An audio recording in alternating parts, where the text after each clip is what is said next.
Okay, so we go this way, then we go this way, and we can finally escape the... Where in the world did we end up? Hi all and welcome back to another episode of What Am I Even Playing Right Now, where I try games I'd not normally play just to see why they are so well acclaimed. Now this one is a bit different from the previous episodes.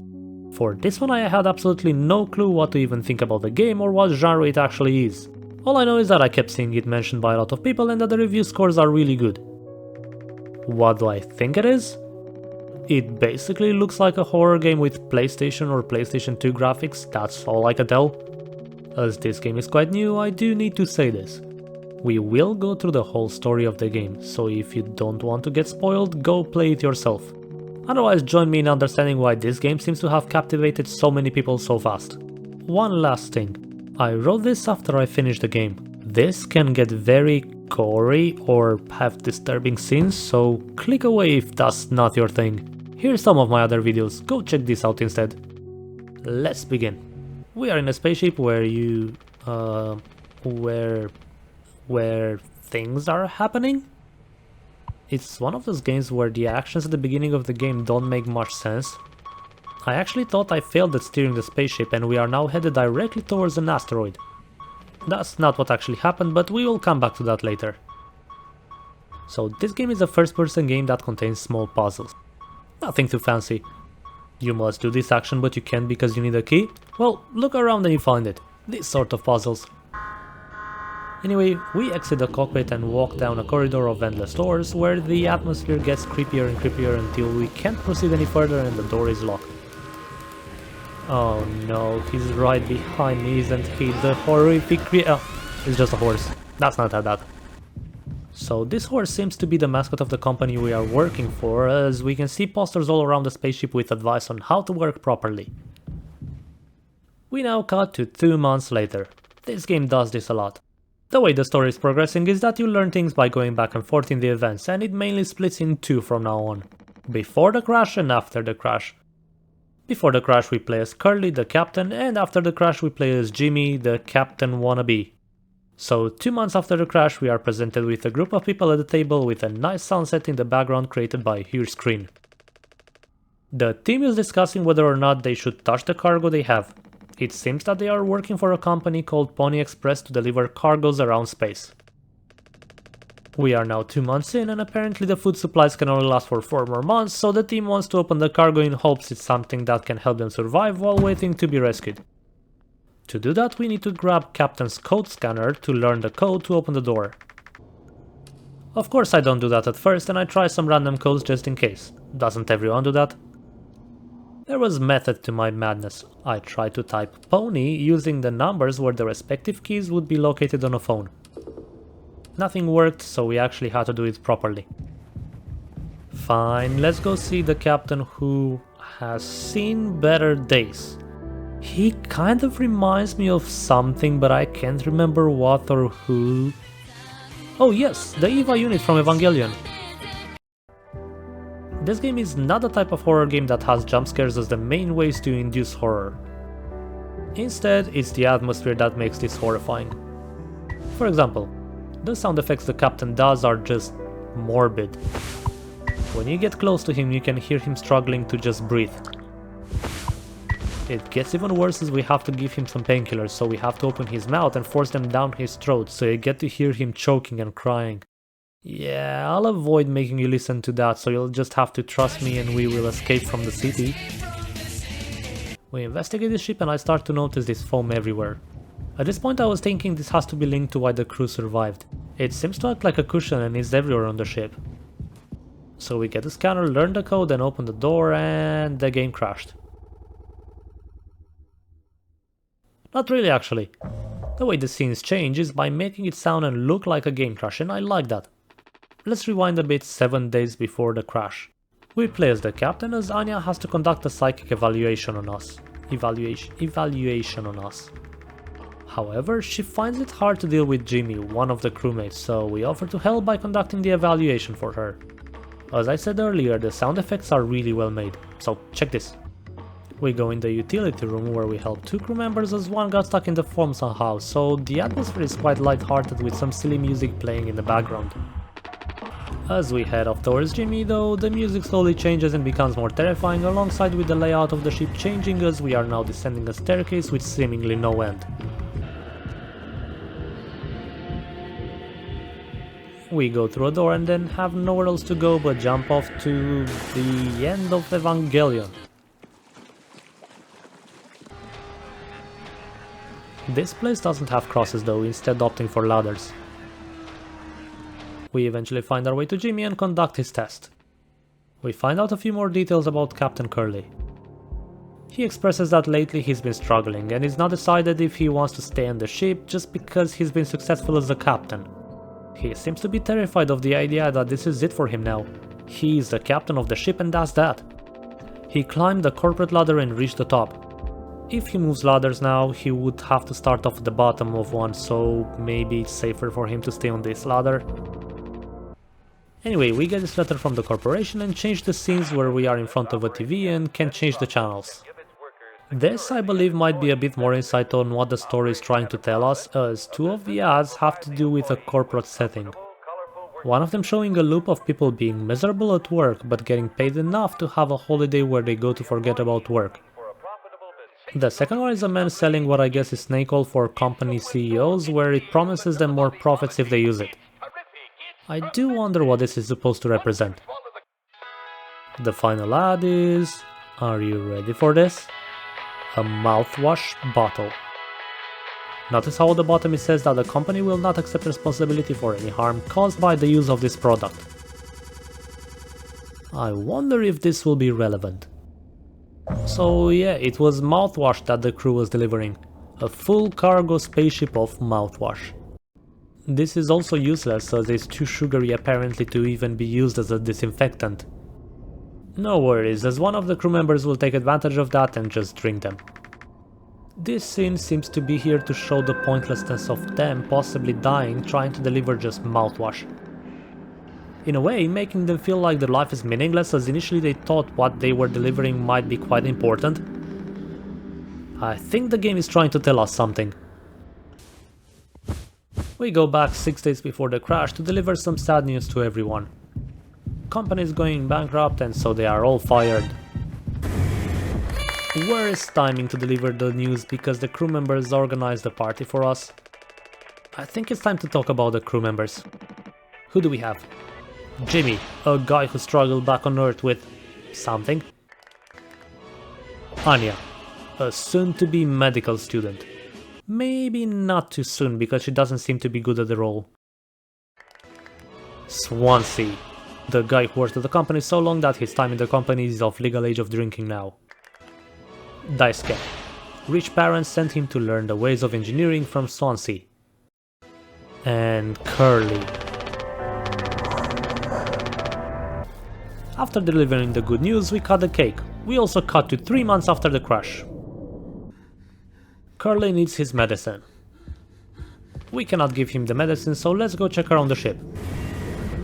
Anya and Swansea are discussing something ominous and we have now volunteered to give Curly the pills. I literally just came from there. By giving him his pills, he teleports us to his domain where we have a cake with him and then we get a scene where Curly explains how sometimes it's fine to get mediocre stuff as you get to appreciate the nice things in life. Yeah, so this is all what Jimmy thinks Curly would say. We cannot cut a cake without a knife though, right? So let's take this axe to cut the Curly. Huh. Right, 4 months after the crash now. Daisuke is passed out from drinking, Swansea is having the best time of his life dancing with that axe whilst drunk on the mouthwash and Anya is concerned as Curly ran out of painkillers. Apparently there is another cabinet of medicine but it's locked by the foam so we need the axe. Swansea, can we please have the axe or do you intend to keep it in order to do a "here's Johnny" scene? Oh, you give it to us but break the screen in the process. I guess we found out why the screen is broken. We find the pills and Jimmy proceeds to tell Curly that he didn't understand before the pressure of being a captain and that he understands now as he is, for all intents and purposes, the leader now. He understands the pressure Curly has constantly been through to do the right things, to take responsibility. We then cut to 6 hours until judgment. This is a new time metric. Okay, what is happening? We lock the cockpit door and Swansea is knocking on it, wanting to come in. Hey, look at that, you couldn't miss an opportunity, could you? Here's Johnny. 5 months after the crash now. Anya locked herself in the medical room with Curly and is threatening to do something. For now, we are left to guess what. 8 hours till judgment and Daisuke is laying on the floor in pain. Something happened and we need to disinfect him. We go to the medical room and the screen is glitching exactly where Curly is, blocking our view. Love this, we cannot see the aftermath of what Anya did yet. So we go get some mouthwash and instead are blocked by a tombstone with a scanner on. So this part is quite interesting. It seems to me that Jimmy is struggling mentally.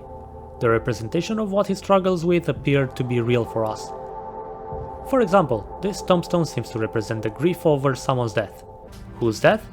Well, the writing on the tombstone is quite unintelligible. Well, I'm happy to report that after I've done some editing to adjust the brightness and the hue and the contrast, I've found absolutely nothing. No idea what it says on the tombstone. So first letter of the first word is an S, then the first letter of the second word is a D. That tells me nothing. Maybe some of you guys are better at editing pictures. My take on this is that the tombstone in this instance represents what might have happened to Anya in the medical room and maybe the guilt Jimmy feels for failing to save her. We don't actually have to worry about it too much as we scan the tombstone and descend down the storage. So throughout the game you get these screens that pop up with different messages on them. For example, in this case the screen flashes for a second to show us this saying take responsibility and take care of it. Again, this to me seems to be the internal struggles Jimmy is dealing with. More on this later. After we descend far enough, we get to this maze where we have a ghost horse chasing us. I was a bit confused on this to be fair, because I kept getting caught by it. I had no idea how to actually run away fast enough, so I decided to not run from it and instead just staring at it. This actually seems to work as the horse stops and goes away for a few moments, enough to allow us to pick up the mouthwash we came for. Facing your inner demons, eh? I see what you did there. Who is the developer for this? Wrong Organ? I'm not surprised by that name. We get back to Daisuke and give him the mouthwash, then cut to 5 months after the crash. This is also useless, as it's too sugary apparently to even be used as a disinfectant. We have to go through the vents located in the utility room. The utility room has been guarded by Swansea the whole game, so it won't be easy. Anyway, we make him this cocktail using mouthwash to knock him out and we get in. The room is basically filled with foam except one important part. One cryostasis pod. This makes Jimmy believe that Swansea did not let anyone in the utility room in order to wait for everyone else to die to get in there himself. Swansea also told Daisuke not to go in the vents as it's dangerous, but Jimmy keeps pressuring him to do it as that's what's needed now. Daisuke complies and gets in the vent and proceeds to get himself hurt, I think.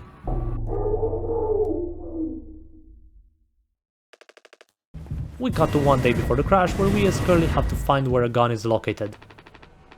Apparently, after the crew have been told that they will be let go, Anya took the gun, so Curly is trying to help her. Anya tells us she doesn't actually want to use the gun herself, but just to hide it. Why? Well, she tells us she's pregnant with... Okay, so I'll let you guys make your own judgments for this. Based on what it says here, who do you think she's pregnant with?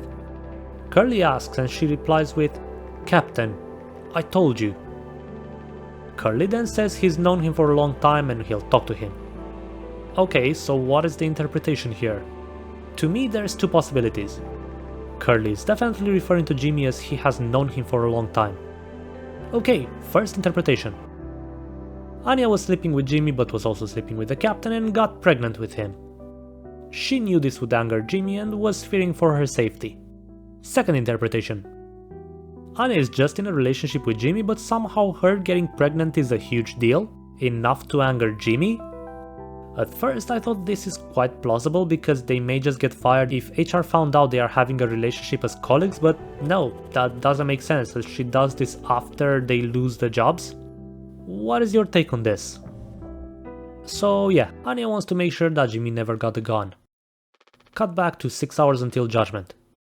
Daisuke doesn't feel too good. Swansea seems to feel quite sad about what is happening, and as much as he was bashing Daisuke for being useless, He seems to have wanted the kid to have a better life than what he believes to be a miserable job. So he decides to bash him one last time. Jimmy gets angry and confronts Swansea about the cryogenic pod and his theory. He might be worse at making theories than me.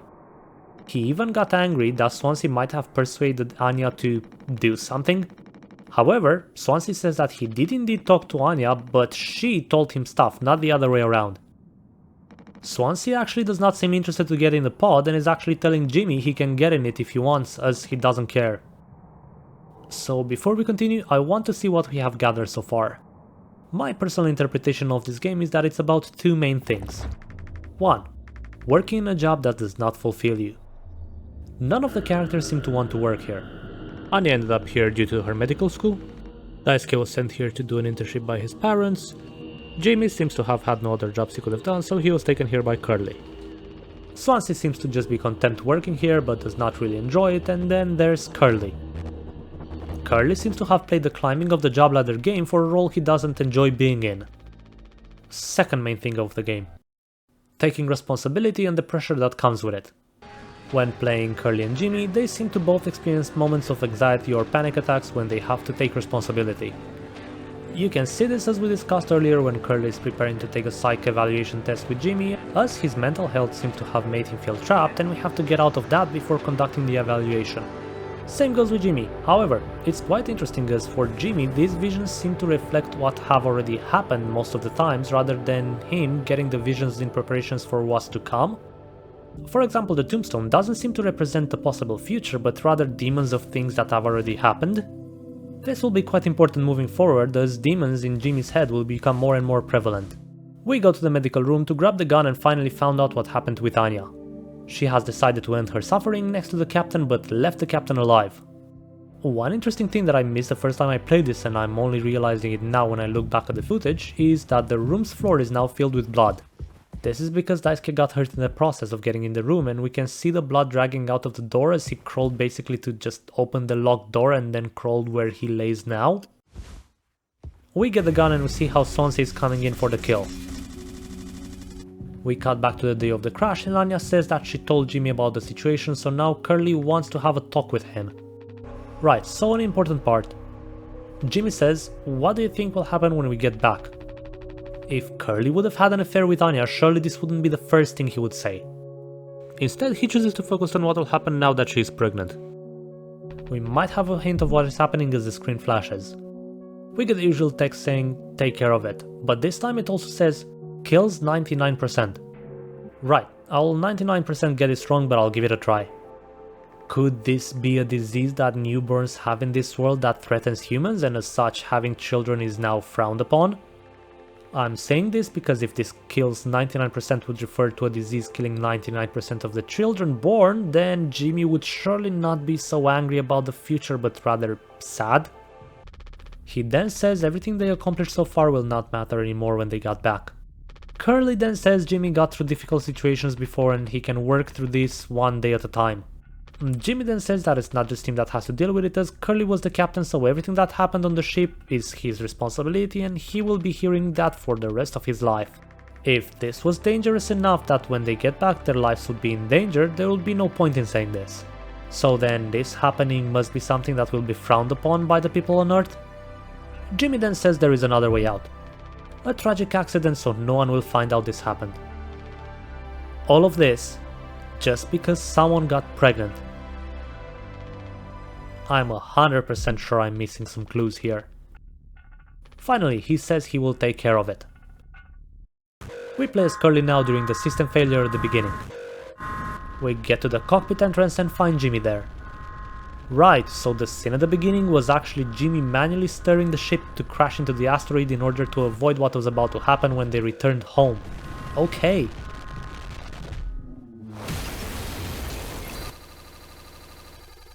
Back to the judgment time where we as Jimmy carry Curly on the table for some celebrations.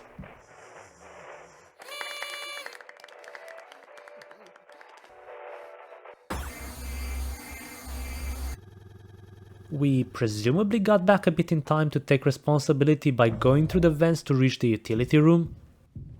Why? I'm sure this tells a story, but I'm not sure what. So we see the goose having a text saying, "Where are my keys?"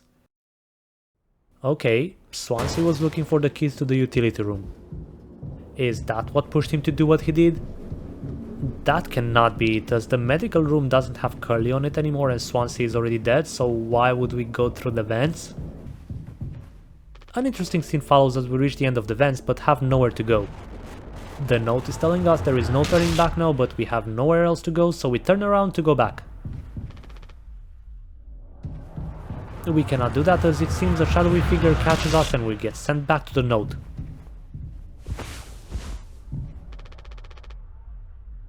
Okay, so let's just go back without turning back. Seems to work. Right, so after crawling through the vents, we get to Swansea and shoot him, which sends us to his domain where we have to fight him as the boss. In this cemetery, Swansea is appearing and disappearing through the corridors. We are meant to chase and shoot him down. Well, I don't do that and instead I just go to a corner and wait for him to come. I wish I could say that this was an intended tactic, but I just did this as chasing him down was too stressful. After we shoot him down, we get a monologue from Swansea. I'm confused at this point on what's real and what's not. Let's just shoot him one more time to make sure. We then exit through this corridor of ice and then end up in... What even is this? What am I playing right now? I'm joining you in descending into madness, Jimmy.